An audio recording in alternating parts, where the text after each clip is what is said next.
Boa noite, pessoal. Estamos aqui hoje voltando às nossas origens dos podcasts, das gravações aí junto com o Pichoxó.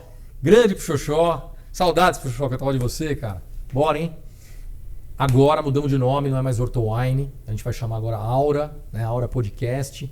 Nós começamos de novo a gravar os episódios em formatos um pouco diferentes. Hoje eu estou iniciando um formato um pouco diferente, estilo talk show aqui. Vamos fazer uma experiência aqui, uma conversa. E também vamos gravar alguns episódios em estúdio.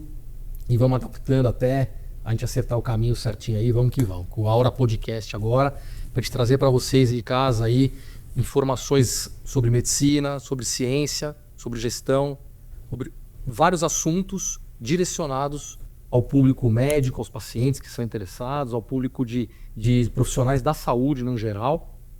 Então vamos começar hoje com esse primeiro episódio aqui, nesse retorno, né, trazendo um grande amigo aqui, o Dr. Lúcio Cury, está aqui comigo, teve a grande disponibilidade dele. Para mim foi uma honra ter ele aqui comigo hoje, né, CEO da Santa Isabela Serviços Médicos, né, Serviços de Saúde, né, ele que é um médico pediatra, alergologista também, exatamente, grande figura, faz comigo uma mentoria também, junto com o nosso amigo, né, comum, o Neto. E também para bater um papo, né, eu sou o André Jorge, sou médico ortopedista, sou médico também de medicina regenerativa, né, intervenção da dor. E vamos nesse papo aqui hoje. A gente vai comentar sobre osteoporose, falar bastante sobre osteoporose, que agora dia 20 de outubro é o Dia Internacional da Osteoporose. Então, para alertar as pessoas em casa, para orientar e também deixar aqui um recado hoje, né, de uma doença silenciosa, uma doença que muitas pessoas não sabem que tem, né, porque ela não se manifesta clinicamente, né, as pessoas não sabem que tem osteoporose, ela dói, não sentem alguma alteração funcional por ter osteoporose. E a gente vai conversar, bater um papo sobre osteoporose, para poder aproveitar essa marca desse dia 20 de outubro, para a gente deixar isso registrado aqui. Não é isso, Lucião? Pô, maravilha, cara. É um prazer enorme estar aqui contigo. É nóis aí. Esse mês de outubro um dia nosso aí, né, que tá próximo, dia 18 de outubro, dia do médico. Verdade. Então é um prazer você me chamar aqui. Me apresentar rapidinho também, que, né, eu sou CEO lá da Santa Isabela. A gente tem um pronto-socorro infantil, né, 24 horas, um ambulatório de especialidades, e eu também criei um serviço para escolas, que a gente monta ambulatórios. Mas eu estou nessa jornada aí há 10 anos na gestão, trabalho lá desde 2006, né, é uma clínica familiar que a gente profissionalizou. E te conheci, graças a Deus, nesse curso que a gente está. Fundei recentemente a Free Doctors. Verdade. Né? Acabou de nascer, é um projeto de vida meu mesmo, né? De compartilhar conhecimento. E, pô, as pessoas devem estar perguntando por que tem um pediatra aqui para falar de osteoporose, né? Eu achei muito legal você me convidar. E eu acho que faz todo sentido, né? Porque para prevenir osteoporose, eu acho que isso já vem da infância. E muita gente não tem noção disso, né, André? Adolescência é a fase de maior mineralização óssea, e o pico, né, da mineralização é no final, quando termina a adolescência. Para a menina, né, mulher já, 18, 20 anos, e para o homem, por volta de 20, 24, 25 anos, é quando o osso tem a maior mineralização. E eu sei, como pediatra, né, aquelas crianças que não fazem esporte, não têm uma dieta adequada, né, eles podem ter prejuízo nisso daí. Principalmente crianças obesas, né, que meninos acabam até androgenizando. Então, acho que tudo isso tem um impacto na vida futura.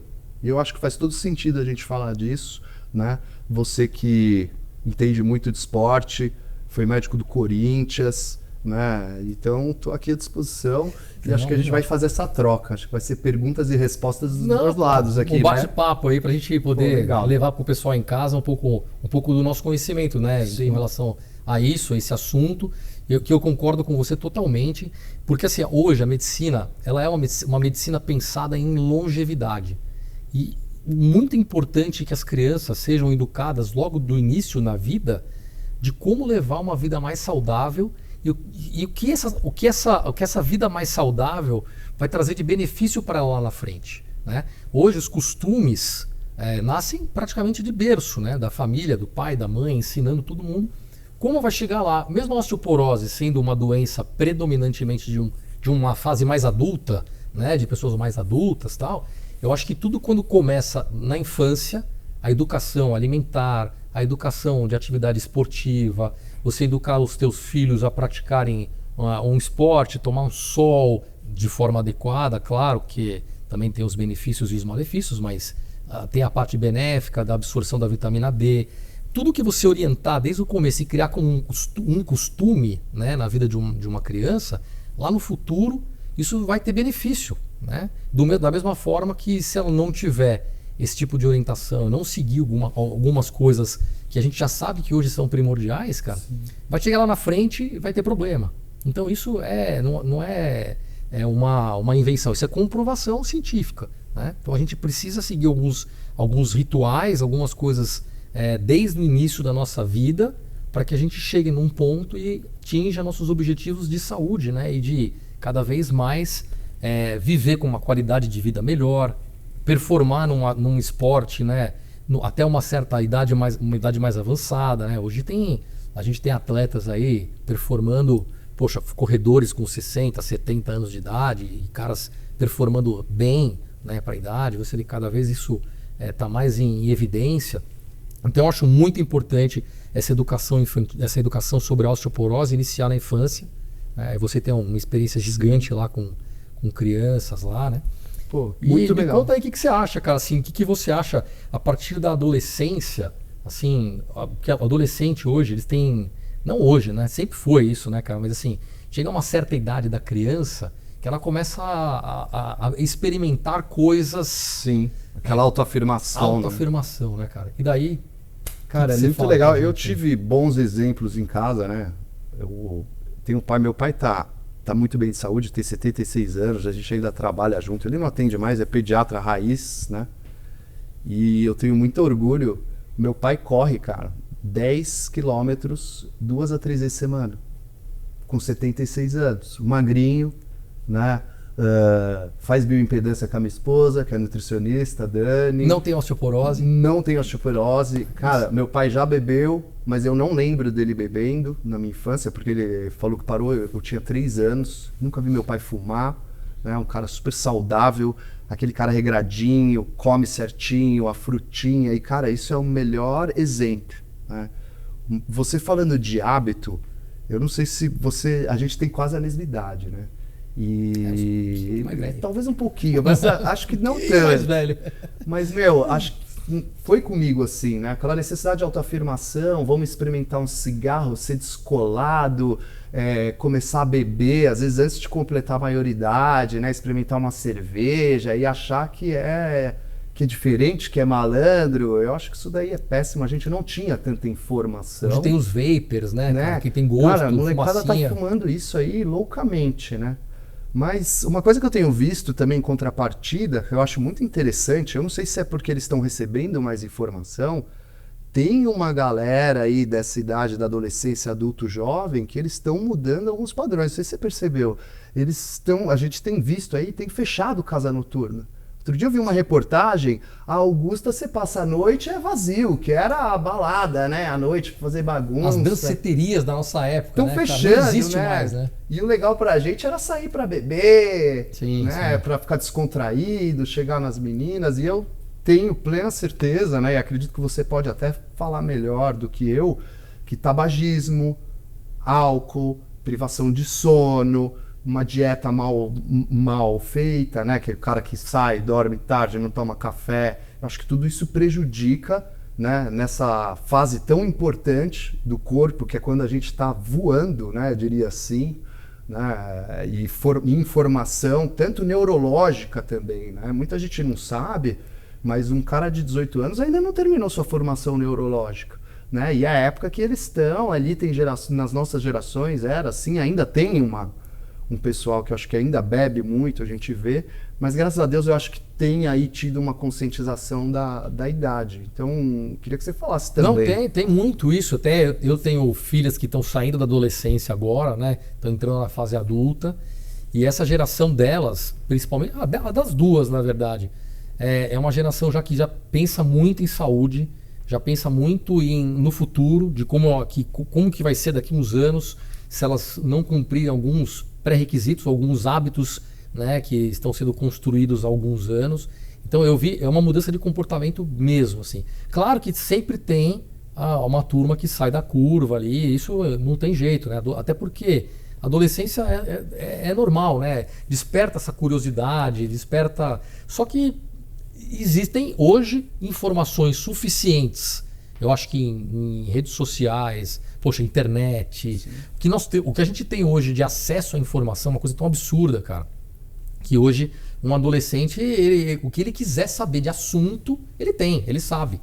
Então, poxa, a pessoa, eu imputo essa informação, essa disponibilidade de informação, principalmente essa posição dessas crianças, adolescentes hoje, né, de mudarem isso. Eles entendem que realmente isso vai ser um prejudicial para a vida deles no futuro. Então, mesmo que às vezes experimenta, ou às vezes, claro, poxa, a gente não consegue privar eles totalmente de tudo, né, de terem essas experiências, mas são experiências muito mais conscientes, eu vejo hoje, assim, muito diferente um pouco da nossa época, que era totalmente no fear, vamos dizer assim. Eu dirigia, você imagina, dirigia. Era comum, né? Dirigir sem cinto e tomar cerveja era uma coisa hábito. Inclusive, às vezes a gente via entre os adultos, normal. Você entrar no carro do adulto e o cara dirigir sem cinto, você lá no chiqueirinho, né? Lá atrás do chiqueirinho também. Depois do churrasco, que o cara bebeu a tarde inteira, né? Mas é isso mesmo. E, pô, isso você vê. E a gente, quando que você ia pegar médicos falando de osteoporose, você falando de criança, por exemplo, que nem a gente está conversando aqui. Não tem, porque, pô, na verdade não existia essa preocupação, nunca. Você fala, pô, hoje, o que tem a ver a osteoporose que a gente está falando com criança? Pô, hoje é primordial pensar desde pequeno que lá na frente você pode ter um problema. E como não só com a osteoporose, com outras coisas também. Eu acho que a evolução, a informação é muito importante que você falou, né? Acho que até os anos 40, 50, tinha a cultura de que fumar era bom, né? Sim. Que era bonito. Era bonito, era elegante e que ajudava nas doenças, ajudava na asma. Tinha essa cultura. Olha que coisa, né? Hoje você sabe que isso daí é um absurdo, sim, né? Sim. Mas eu acho muito interessante. A molecada tá pesquisando, eles estão tendo mais acesso à internet. Uma coisa que eu até queria deixar claro aqui, toma cuidado, porque tem muita informação ali ruim, né? Eu gosto muito do ChatGPT, ele é uma ferramenta, mas aprendam a usar, onde procura. Cuidado, né? Claro. Com essas pessoas que dão informações, mas não tem nenhuma autoridade. E quando você for perguntar alguma coisa para IA, isso é uma dica que eu dou para eles, pede referência, né? Então, se a gente está falando de osteoporose, eu quero saber mais de osteoporose e vou perguntar para o ChatGPT, né? Pede para ele uma referência embasada. Eu queria saber da Sociedade Brasileira de Ortopedia o que tem aí de relevante. Aí ele vai te trazer, você precisa dar ferramenta para busca também, não fazer buscas aleatórias. Mas, cara, eu acho que também, né, como eles estão recebendo muita informação de fora, eu tenho sentido isso, eu fico preocupado. Minha filha tem 10 anos, você já tem filha mais velha, e eu tenho uma preocupação muito grande de estar próximo, né? Porque a gente não segura mais eles usarem a tela. A gente tenta restringir, a gente fica em cima, tenta fazer uma auditoria lá do histórico, mas o que eles estão recebendo ali, né? Sim, então, eu acho que é muito importante a gente tentar ser amigo, né? Essa fase está muito difícil, assim, com 10 anos dela, mas eu tenho tentado me aproximar, conversar, explicar, e eu acho que isso é muito importante. Claro, né? claro. Eu tenho um sobrinho aí de 18 anos que eu falei com ele, acho que ontem, eu falei, cara, você é muito maduro. O cara não bebe, estuda pra caramba, tá aí ano de vestibular, focadíssimo. Eu sento pra conversar com o cara, eu falei, meu, a maturidade que você tem hoje, acho que eu fui ter depois que eu virei médico, né? Mas é isso, essa geração hoje é isso, cara. Assim, tem claro que a gente falou, alguns que fogem um pouquinho da curva, mas tem bastante assim. Agora, cara, e essas informações hoje, além das crianças que a gente está falando, claro, também servem para adultos jovens e até para as pessoas de mais idade, porque hoje é praticamente impossível você considerar que uma pessoa adulta, né, uma pessoa mais velha, não saiba o que causa os riscos aumentados para ter uma osteoporose, por exemplo, que a gente está conversando. Então, se o cara persiste, mesmo depois de mais adulto, em fumar, em beber excessivamente, tudo isso, né, cara, são fatores externos que contribuem com a sua diminuição de produção de osteoblastos, né? Que são as células produtoras de tecido ósseo. Então, para o pessoal em casa entender, lá não sei se é médico ou não que está assistindo a gente também, mas osteoblasto, na verdade, são as células ósseas, né? Que originam o tecido ósseo, né? E quando você acaba minando essa produção, destruindo essa produção com esses fatores químicos externos, você produz menos célula óssea, a trama óssea fica mais espaçada, o osso fica como se fosse com uma trama larga, né, sem compactação, e acaba favorecendo as fraturas, né, acontecendo as fraturas com mais frequência, com facilidade, fraturas que aconteceriam com traumas de alta energia, com acidentes, com coisas mais pesadas, acaba acontecendo num caminhar, ou num entorcezinho simples, numa lesão mais simples. Então, esse é o grande perigo que existe, né? Que eu acho que da osteoporose, que as pessoas não conseguem sentir, eu tô ficando com osteoporose. Não existe isso, né? Doença silenciosa, que nem hipertensão arterial, dislipidemia, né? Que o cara... São as mais perigosas. Exatamente. Né? O que o cara pode se proteger? É fazer exame de sangue, Sim. né? Para ele poder medir o nível de vitamina D, que é importante para isso, né? Para a produção do osteoblasto também, cálcio, né? Ele vai ter algumas ideias a parte das avaliações hormonais do exame de sangue. Isso é muito importante você falar também. De tireoide, né? De paratormônio, da parte toda da testosterona, né? Progesterona para as mulheres, porque as mulheres são mais acometidas na osteoporose numa fase mais adulta, né? Do que os homens, né? Por causa da menopausa, né? Por causa de parar de ter aquela disposição hormonal de rotina que ela tem. Perfeito. Diminui isso, que é o que diminui a produção do tecido ósseo também. Olha que legal, né? Quanta informação que está trazendo, né? E você falou um negócio interessante, né? De hormônio, né? E de formação óssea, cara, que eu acho que é muito legal explicar, né? A gente falou de química, né? Produto químico, né? Álcool, drogas, essas coisas vão prejudicar essas células que estão em formação, tanto neuronais quanto células ósseas de todos os tecidos, né? E também a parte hormonal é muito importante. Que eu falei no começo, a criança muito obesa, o menino, ele androgeniza, né? Sim. E a mulher na fase do climatério, a queda do hormônio também acelera esse processo. Uma outra coisa que veio na minha cabeça, cara, porque o hormônio, você tem o hormônio endógeno que você produz, você tem o exógeno também, né? E teve uma época, hoje eu vejo menos, mas uma época que era moda ficar tomando hormônio entre jovens, né? Que a gente está falando também. Tomar hormônio para ficar forte aí, né? Então, é moda ficar tomando bomba, né? Agora a gente vê menos atleta de alto rendimento. E isso também prejudica.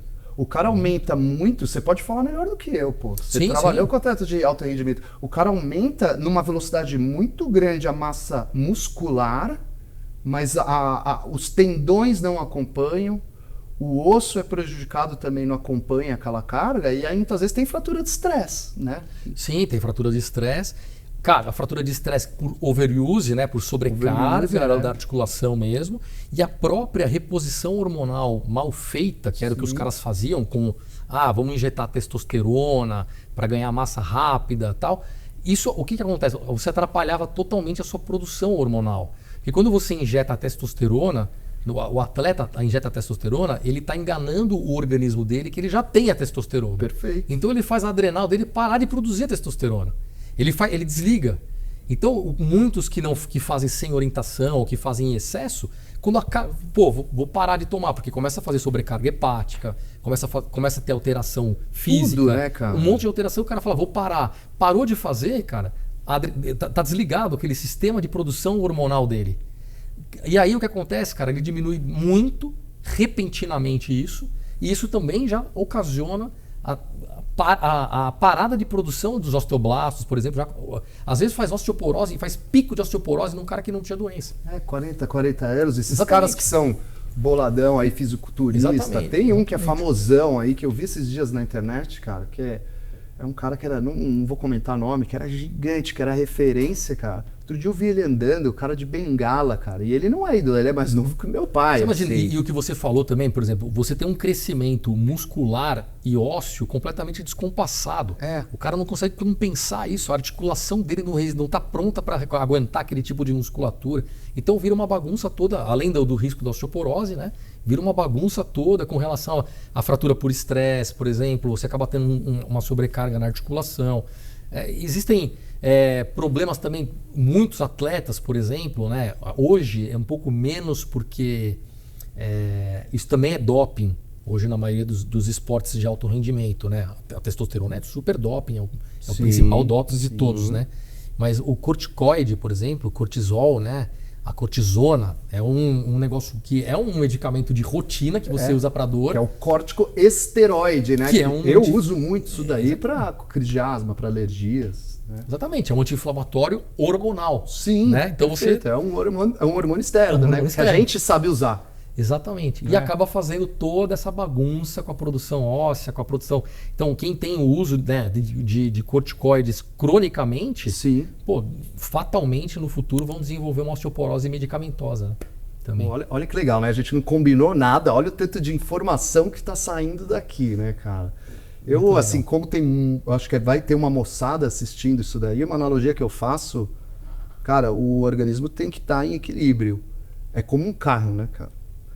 O organismo é como um carro, ele tá redondinho, andando com gasolina boa, que é a alimentação, a coisa vai andar bem. Você começar a fuçar no carro, né, pôr um turbo ali, que é esse hormônio, colocar uma gasolina ruim aí, cara, o carro vai pifar antes, você vai parar para fazer a revisão antes, né? É verdade, cara. E lembrando de corticosteroide, né, eu tenho muita pergunta, né, porque eu trato, como sou alergista, né, eu tenho muitos pacientes asmáticos. Às vezes tem pacientes que a gente usa o corticoide de longa data, de forma crônica, e as mães têm muita dúvida disso, né? Então, tem uma diferença que eu acho que é bom deixar claro. Aquele paciente que tem asma e toma corticoide oral, toda vez que ele tem uma crise e vai no pronto-socorro, aquele corticoide ele é de altíssima potência. Então, eu sempre tento explicar que o medicamento de crise é um medicamento de resgate. Então a gente entra com uma bomba mesmo, que é para tirar o cara daquela inflamação grave, daquela crise grave. E o corticoide oral, que a gente usa com mais frequência, a prednisolona é cara, ele é muito potente. É a mesma coisa que você fazer injetável. O pessoal tem aquela ideia que se injetar é mais forte. Nada disso. Tá? E tomar oral, a gente usa altas doses. Tá, então ferrou, vou morrer de asma? Não, precisa fazer um controle.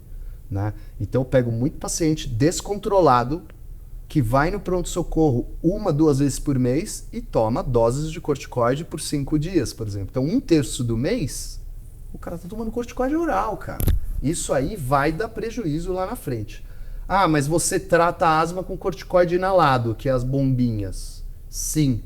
Mas é sabido que tem níveis de absorção desses corticoides para a corrente sanguínea, então eles não têm uma função sistêmica como os outros, né? Tem uns que são mais seguros do que outros, então quando o cara inala aquele pó ou aquele aerosol, aquilo praticamente para no brônquio, entendeu? Absorve um pouco? Sim, não tem como não absorver, mas é coisa ínfima. Né? É diferente de quando você toma por boca, que a absorção é sistêmica. Então, olha tanto de informação, né, cara, que a gente chegou. Claro, cara. Pô, muito legal, cara. E, por exemplo, e você acha que, falando um pouquinho de medicamento de uso contínuo, porque o corticoide, que normalmente as pessoas asmáticas têm, a gente conseguiria, para minimizar esse uso contínuo, substituir por algumas mudanças de hábitos de vida?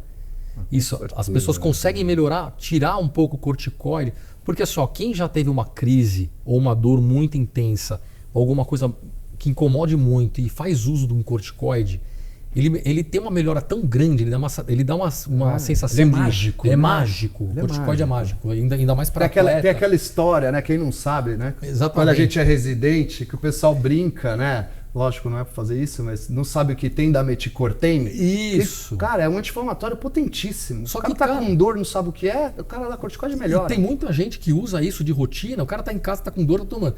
E o cara acaba aprendendo Que, pô, o que vai me salvar, se tiver qualquer problema, o que vai me salvar é o corticoide. Mas no final da história toda, lá na frente, o corticoide ele vai pagar o preço. Vai. Né?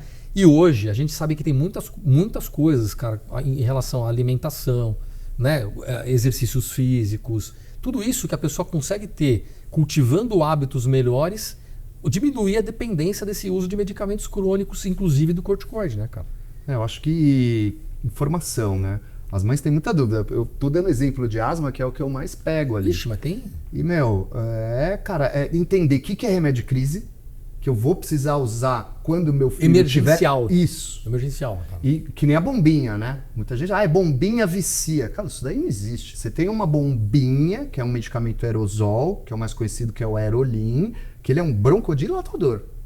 Então, pura e simplesmente, esse remédio tira o cara da crise para abrir o brônquio e ele voltar a respirar. Não é um corticoide, ele broncodilata, ele relaxa a musculatura ao redor do brônquio, abre na hora, mas a inflamação tá ali dentro do mesmo jeito, que é uma inflamação crônica, a asma, né? Sim. E aí toma ali bomba de corticoide no PS para ajudar a sair mais rápido. Então, entender que essas medicações são importantes? São, mas não é para usar rotineiro. Eu vejo adulto, eu trato adulto com asma também. Então tem adulto que anda com Aerolin para lá e para cá no bolso.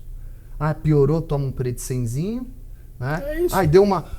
Deu uma crise. Pô, a dose, pelo menos para um adulto, é 4 a 6 jatos, que a gente faz 6 horas. Aí o cara fica durante o dia, sentiu um pouquinho mal, aí dá um jatinho de Aerolin. Cara, isso daí faz um prejuízo enorme. Então a gente começou falando de osso, mas, que nem um carro, eu falei.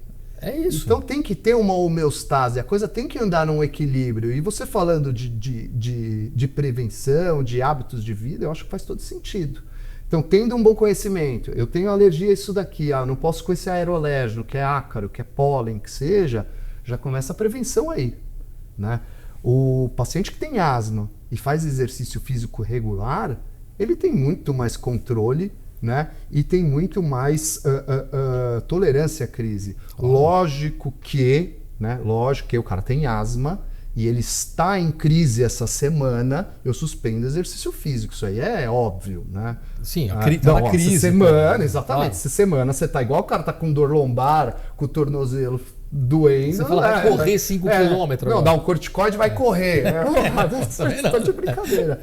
Mas essas são coisas básicas que às vezes você fazer uma consulta correndo e não explicar, a mãe não entende. Então, até na receita eu deixo medicações de crise, medicações contínuas. Aquela inflamação crônica que eu falei que tem que usar a bombinha de corticoide é para a vida toda? Não, é o que você falou. Corrija o hábito de vida, tira o alérgeno do caminho, né? Ele vai ter que usar esse corticoide, que é um anti-inflamatório, mas dentro do brônquio, ele não vai ficar tomando aquele xarope toda hora. E num período geralmente de 2 a 3 meses, você tira aquela inflamação do brônquio, né? E aí ele tolera períodos maiores sem crise. Quando a mãe entende isso, né? E o paciente começa até a demorar mais para voltar no consultório. E eu mesmo falo, agora é 6 meses. Vai treinar, vai fazer o que tem que fazer. E quando começa a descompensar, ela também já sabe. Eu aviso, eu falo, começou a usar Aerolin, começou a usar corticoide oral, tá na hora de você me ligar e voltar aqui pra gente conversar o que está acontecendo. Então, acho que isso é muito importante. Não, sim. Um outro fator importante, já que nós estamos falando de osteoporose também aqui, é a história da vitamina D, né? Sim. A vitamina D que hoje a gente, praticamente todas as pessoas precisam de suplementação de vitamina D, até pelo modo de vida das pessoas, a gente tá todo mundo trabalhando em um lugar fechado, com ar-condicionado, pouca exposição ao sol, né? Você que e também faz parte dos hábitos de vida hoje mais modernos, né? Sim, você ter esse tipo de comportamento no trabalho, no dia a dia. Então hoje é muito importante porque os níveis de vitamina D muito baixos também é um fator de risco para aumentar as chances de osteoporose, né? Você começa a crescer o teu risco para osteoporose no futuro, quanto mais baixo. Só que a vitamina D você também precisa tomar um cuidado para não ser muito alta, né? Porque a vitamina D em doses altíssimas, ela é também tóxica, né? Sim. Então você acaba tendo graves problemas se exagerar. Então tem que ser uma coisa bem controlada, fazer exames de rotina regularmente, fazer as avaliações todas que tem que ser feitas. E, na minha opinião, e tenho certeza que na do Lúcio também, a gente hoje de todo esse papo que a gente está conversando aqui, de tudo isso que a gente está falando, mais voltado para a osteoporose, por causa do dia 20 de outubro, que a gente está aproveitando para falar sobre essa data que marca o dia da osteoporose, a gente tem que aproveitar para falar que hoje a medicina, ela evoluiu involuindo, na minha opinião, entendeu? Porque assim, você vê, antigamente, há pouco tempo atrás, a gente estava redividindo ou subespecializando os médicos, né, Sim. cara? Você ia lá e falava, pô, cara, eu tenho dor no dedão do pé, então vamos Ele é especialista, só opera dedão do pé. Eu mesmo sou especialista em pé e tornozelo. E hoje, praticamente, eu já não faço mais isso só. Porque a gente tem que ver hoje o paciente como um todo, sendo criança, adulto, adolescente. Você tem que entender, mesmo você tendo uma especialidade médica, que se você não entender aquele paciente de uma forma integral, você não vai conseguir ajudar Cara, ele a excelente melhorar, sua colocação. né, velho? Melhorar de uma forma saudável. Excelente. Eu vejo isso também. Na minha formação foi assim também. Né? A gente começou a cada vez se especializar mais. A especialização, a subespecialização e a sub da sub. Daqui a pouco o cara só opera dedo, não é? Loucura. Mas era o nosso modus operandi, né, cara? Mas era eu o acho que o médico perde credibilidade. Sim, agora Porque não cabe aquele mais. ortopedista, putz, eu só faço tornozelo, você tá com problema na mão, vai lá no outro colega. E eu acho que perde credibilidade, sim. Eu vejo muito disso. E é engraçado, porque eu tenho pacientes que hoje são filhos de pacientes que foram do meu pai, né? E que às vezes ligam para eu cuidar deles, adultos. Né? Então, pô, isso é muito gratificante. O cara confia. Então, essa relação médico-paciente que se perdeu muito, eu acho que isso é importantíssimo. É uma questão de confiança. Né? Sim, isso sim. Daí Mas eu acho que isso hoje está voltando, sabe, cara? Eu acho que está voltando hoje. Porque hoje, na minha concepção, eu sempre... Talvez até porque eles têm mais informação, não é? Claro. Fala, pô, o cara sabe, ele é Claro. especialista em tornozelo, mas ele sabe de coluna, ele sabe disso, ele sabe... O Neto fala muito isso, né? Nosso amigo falou, cara, ele é cardiologista. Outro dia o Neto falou pra gente, falou, eu sou cardiologista. Aliás, o Neto precisa vir com a gente aqui, hein? Netão, pô, marcar um dia aí, hein? brincadeira, Netão, né? Tá famosão, Empreendedor tá aí, tá famosão, ele não se mistura com a gentalha, né? Mas ele falou isso daí, ele falou, cara, eu sou cardiologista. Se eu não souber tratar um hipotiroidismo básico, que porcaria de médico que eu sou, é que nem eu sou alergista, pediatra alergista. Se eu não souber tratar uma doença do refluxo do bebê, que está com doença do refluxo, não aquele refluxo, cara, que porcaria de medicina que eu fiz. Lógico, é grave, o cara tem uma hernia de hiato, né, uma coisa mais importante, com certeza, né, eu não sou negligente. Aí eu vou encaminhar para o meu colega. Mas, pô, uma puberdade precoce, uma obesidade, uma dislipidemia, uma coisa que a gente consegue trazer confiança. Ah, não, isso aqui, né, o doutor encaminhamento que a gente fala, né? Isso aqui vai lá, isso aqui vai lá. O cara não resolve nada. Até porque a gente tem informação hoje à disposição, mas o paciente também tem. Exato. O cara, quando chega em você, ele já pesquisou antes o que ele tem, o que ele viu, então ele já vem com informação prévia. Né? Ele vem mais para confirmar o que ele entendeu e a gente orientar de uma forma com bom senso. Eu acho que hoje, isso que você falou, eu acho que hoje a proximidade do médico com o paciente, hoje, ela é importantíssima para a adesão ao tratamento, para o paciente entender o que ele realmente tem que fazer, o que ele precisa fazer para ter uma vida saudável, sem ficar dependendo de medicamento, de remédio, de tudo. E resetar, se ele é um paciente hoje que tem vários hábitos ruins de vida, resetar isso enquanto é tempo, né, cara? E recomeçar uma história nova que, pô, a gente de hábitos saudáveis, de medicina integrativa mesmo, que hoje para mim medicina é integrativa, você tem a sua especialidade, eu tenho a minha, mas a gente tem que saber integrar, né, o paciente, pelo menos a parte básica ali, você conseguir entender o que você consegue ajudar aquele paciente. A dor no joelho dele não é só porque ele tem uma dor crônica, obviamente, não de trauma, mas uma dor no joelho. Vou lá, põe uma prótese no menisco, acabou. Tem que ver o porquê está acontecendo isso, né? Se a musculatura dele não está sustentando aquela articulação, se ele está desenvolvendo uma sarcopenia, se ele está desenvolvendo uma artrose, uma degeneração por alguma falta de algum nutriente que a gente consegue ajudar, né?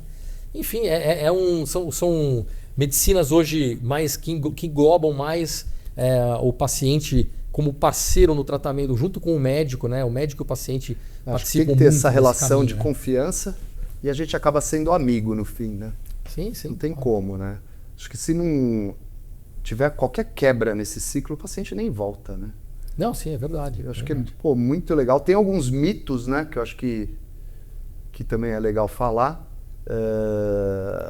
O pessoal fala, leite resolve tudo. Do leite é boa essa aí. Por conta do cálcio. Você né? O cara quebra o braço, os caras falam, toma leite. Toma leite, injeta o leite, né? Porque já ele é branco, vai fazer osso, né? Pô, cara... O Xoxó conhece essa, né? Xoxó, fala aí.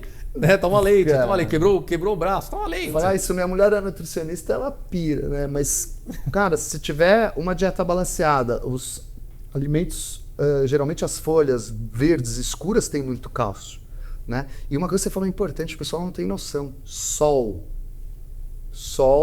converte cálcio. A gente produz mais cálcio tomando sol.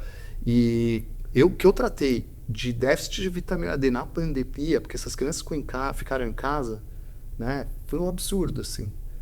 Em déficit de vitamina D pós-pandemia ou durante a pandemia, porque as crianças não estavam tomando sol. E aí é a criançada hoje, né? Não dá para generalizar, né, gente? Mas é videogame, não quero sair de casa, mata um pacote de bolacha na frente da TV. Cara, esse vai ser aquele idoso, aquele adulto que vai dar trabalho, né?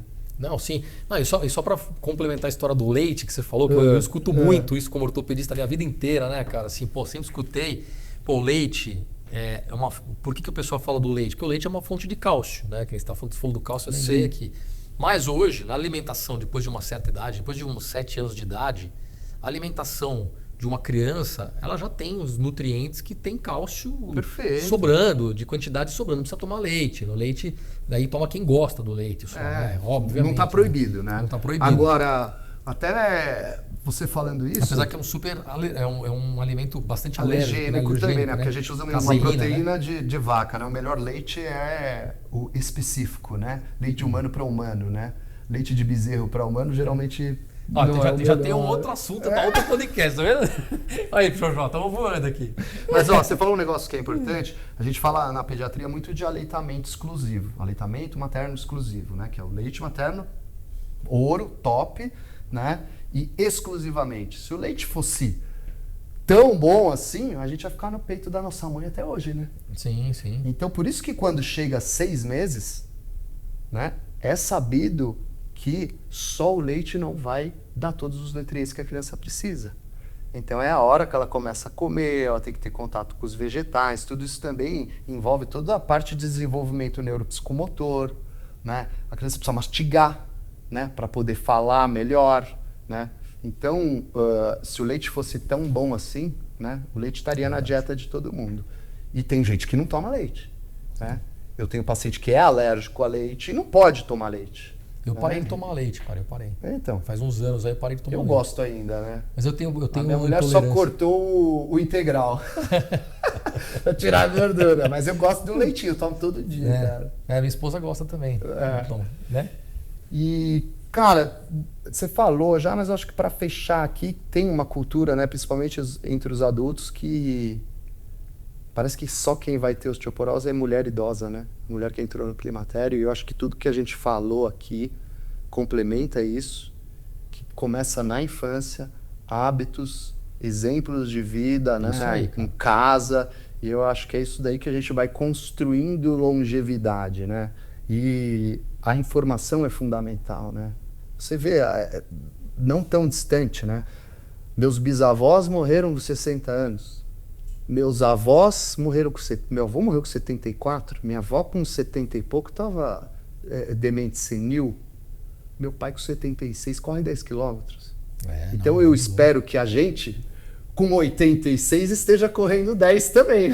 É isso aí, a ideia é essa. Excelente, cara. A ideia é essa. Que prazer essa Prazerzaço. Conversa. Topzera. Pô, top. Pô, e que legal, cara. E falando de um assunto tão legal e tão pouco falado, né, cara? Que osteoporose. A gente não vê tanta gente falando. Tal. Legal. É isso. Lembrando, ó, pessoal, então, só pra gente fechar, recapitulando aqui. Cigarro, bebida alcoólica em excesso, falta de vitamina D, excesso de medicamentos corticosteroides principalmente, né? Sono. Privação de sono. Né? Você ter uma vida sedentária, sem atividade física, todos esses fatores são fatores de risco para você desenvolver no futuro uma osteoporose, né? Uma osteoporose às vezes pode causar uma fratura grave, uma coisa bem grave, inclusive, em várias pessoas. Tem esse mito de ser mais em mulher de idade avançada, né, menopausada. Sim. Mas não é que tem um mito, é que acomete mais esse grupo de pessoas, né? A verdade é essa. Mas assim, as outras pessoas também são acometidas, né? Então, as pessoas não quis dizer mito assim, tipo, o cara acha que não vai acontecer com ele, entendeu? Sim. E na verdade pode acontecer com qualquer um que não seguir alguns hábitos. Falar um negócio que você falou que eu lembrei agora aqui, né? Você falou uma parte bastante, você falou dos exames, né? De básicos que a gente tem que fazer de tempos em tempos. E eu posso estar errado, tá? Você que é ortopedista, você pode falar melhor. Eu acho que o exame padrão ouro, para você ver a densidade óssea, que é quanto de osso que tem ali, se ele é poroso ou não, se eu posso falar assim, seria a densitometria óssea. Sim. Só que isso é inviável. Imagina a gente fazer densitometria óssea de rotina, né? Sim. Então, se você tem um bom acompanhamento com o teu médico, você faz aqueles exames básicos que são de baixo custo, né? Que é um hemograma, um cálcio, né? Você não tem uma pressão alta, você se alimenta bem, cara, é a fórmula do sucesso aí. Né? Sim, de total sucesso. E você deixa a densitometria depois para casos mais específicos. Do idoso, Exatamente. Aquele cara que você falou que fraturou do nada ali, por estresse. Aquela mulher que já entrou na menopausa, que tem alguns déficits hormonais, né? Que apareceram esses déficits hormonais, você vai fazer um estudo com a densitometria óssea e aí você vai acompanhar e aí funciona super bem. Mas eu acho que é isso. Eu acho que tem que ficar atento a todos esses fatores. E o principal de tudo é o que a gente falou desde o começo. É hábito de vida, né? Rotina, né? Eu demorei para entender isso, viu? Saudável. Dizem que a segunda metade da vida é para se curar da primeira. E agora que eu virei para a segunda... Você vai curar? Eu tô curadinho, até parei de beber. Pô, cara, muito legal, Maravilha, velho. cara. Deixa eu aproveitar uma coisa. A gente tá em outubro, veio essa ideia desse episódio e eu lembrei uma coisa que eu vou te puxar, quero me convidar para gravar um outro episódio que eu acho que é muito importante, porque dia 20 de outubro também é o Dia Mundial de Combate ao Bullying, que eu acho que é muito importante e é um assunto que eu queria poder falar. Claro. Vamos fazer sim. Eu tô me convidando pro próximo episódio. Já está cara convidado. De pau, né? Não, já está convidado. E eu quero sentar no sofá, não quero sentar na mesa que eu vou ficar meio desconfortável. Na verdade, você não é convidado, você quer teu, cara. Eu cheguei aqui, tamo junto, cara. Cheguei aqui, o André tava ainda atendendo clientes e tal, já filei um café. Eu cheguei bem em casa, já cheguei batendo papo aqui com o nosso amigo. Pichoxó, monstro. Pichoxó, prazerzaço. Cara, obrigado, gratidão, foi excelente. Me senti super bem à vontade, cara. Obrigado, viu, cara? Valeu. Obrigadaço aí. Valeu. Top. Gente, espero que vocês tenham gostado aí. Tamo Valeu. junto. Qualquer coisa, a gente pode tirar mais dúvidas de vocês aí. Fala teu Insta aí, cara. Agora aí teu... Dr_Lúcio Cury. E agora eu acabei de criar, se vocês puderem dar uma ajuda, o Free Doctors, que é uma mentoria para os colegas, ensinar um pouco de gestão, que eu vivo esses 9 anos aí. Legal, eu tô no Instagram dr.andrejorge. Também tô à disposição lá de vocês. Se precisar, qualquer dúvida, né? Chama a gente lá, segue a gente ali, né, Luciano? Vambora. Bora pra cima. Você não vai ficar bravo, né? Não. Não vou ficar bravo, não vou ficar. Não cara, sei o que tem o da minha esposa, que é nutricionista. Pode falar. Nutricionista integrativa, Ayurveda. Eu vou ter que fazer da minha. Cara, assim, ela me curou mentalmente, agora ela tá me curando, né? Que ela cuida de mim, né? A minha dieta, tudo, que é danicasto.nutri, né? Desculpa. Olha lá, ela tá aqui, tá? Estão aqui, as duas. Fala aí, Dani, já que eu puxei pra você. Eu tô trazendo esse estilo de vida da segunda metade da vida pra ele, então ele tá o meu paciente mais empenhado atualmente. Deve estar no ponto eu. Muito bom. Bom, e como ele falou da esposa dele, eu tenho que falar da minha, né? Senão eu vou tomar Tá aqui, doutora Maria Renata, Instagram. Nossas maiores incentivadoras, né? É verdade, Instagram, doutora, que é o DRA, Renata Jorge, otorrino especialista em voz. Cara, minha garganta tá doendo aqui, já vou passar em consulta, que eu já tomei esses golinhos da água. A voz é a identidade da sua alma. Vamos que vamos, tá bom? Bora pra cima, gente. Valeu, galera. Abração aí, viu? Até mais aí. Valeu, Xoxó. Show. Olha aqui, dá tchau aqui. Tchau, velho. Valeu.